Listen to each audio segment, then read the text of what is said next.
तो देखिए भक्ति का प्रकाश बावलिया धाम, जिला पाली, तहसील वाली, राजस्थान।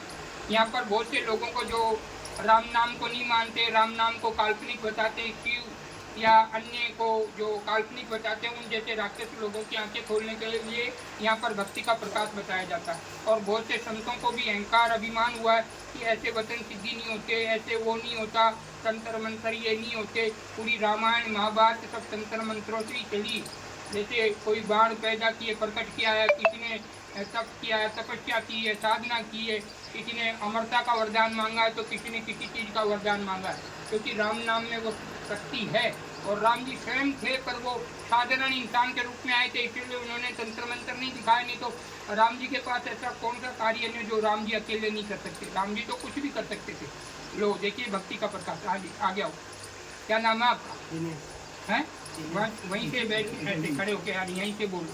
हाँ, क्या नाम है आपका? दिनेश। थोड़ा तेज बोल। दिनेश मेरे हो नहीं जे कुछ कम।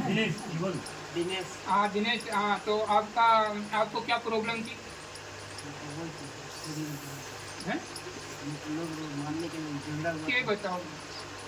हाँ बाबू, અને આ ઝઘડા કરતા મને अच्छा હા ને સુબહ કરતા આપણે મંદી બાબજી તક બોલો મૂવી જઈને આવ્યો अच्छा। तो उसके बाद में अभी सब शांत है, શાંત हुआ बाबजी, कोई दिक्कत नहीं। कोई दिक्कत नहीं, रेडी। लो देखिए, ये है भक्ति का प्रकाश। कहते कई लोग बोलते कि मंदिर पे क्या होता है? अरे मंदिर में मूर्त होती है, और मूर्त के सामने जब इंसान खड़ा होता है तो सारे पाप बाहर हो जाते। तो मंदिर भी जाना बहुत जरूरी होता है। और सबसे प्रथम बात है कि इंसान को गुरुमुखी होना चाहिए।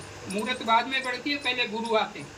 जैसे कोई इंसान आएगा, हनुमान जी आया होगा, फिर वो लीला की होगी, राम जी आए होंगे, उन्होंने लीला की होगी, महादेव जी आए, तो अजर अमर चीजें हैं। पर वो आए तो उन्होंने ऐसी चीजें की तो उनकी मूर्त है, और मूर्त को पूछते हैं। तो ऐसे ही संत, साधु, महात्मा या मनुष्य रूप में, साधारण रूप से कई प्रकार के आते हैं।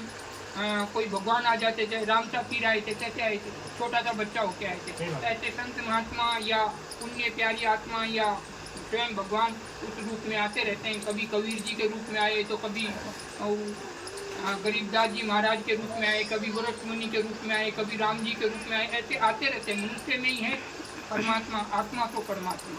तो ये जीव है, जीव आत्मा जो परमात्मा से मिलती है, तो ये भी परमात्मा। जैसे ये मूर्त है मंदिर की, इसमें ऐसे बैठा दो, इस मंदिर में मूर्त में मैं हूँ, और मूर्त से बाहर मैं हूँ, और तुम में भी मैं हूँ। ऐसे मतलब वो श्री कृष्ण भगवान कह रहे कि मैं सब में हूँ। ऐसे ही राम सर्वज्ञ है, सर्वव्यापक है, पर सदगुरु परमात्मा अन्य कोई है जो उनको भी उपदेश देता है। तो सभी देवी देवता गुरु की शरणों में नतमस्तक रहते हैं। तो प्रथम मनुष्य का कर्तव्य है कि गुरुमुखी बने, नुगरा ना रहे। नुगरा मनुष्य और नारी राक्षस के समान है। और जो गुरुमुखी हैं, चाहे नारी हो या मनुष्य मानव, गुरु की शरणों में है, वो राम है, सीता है, कृष्ण है, राधा है। बोलो सियापति रामचंद्र भगवान। तो अभी तो बिल्कुल रेडी है। अब ऐसा करना, क्या करेगा?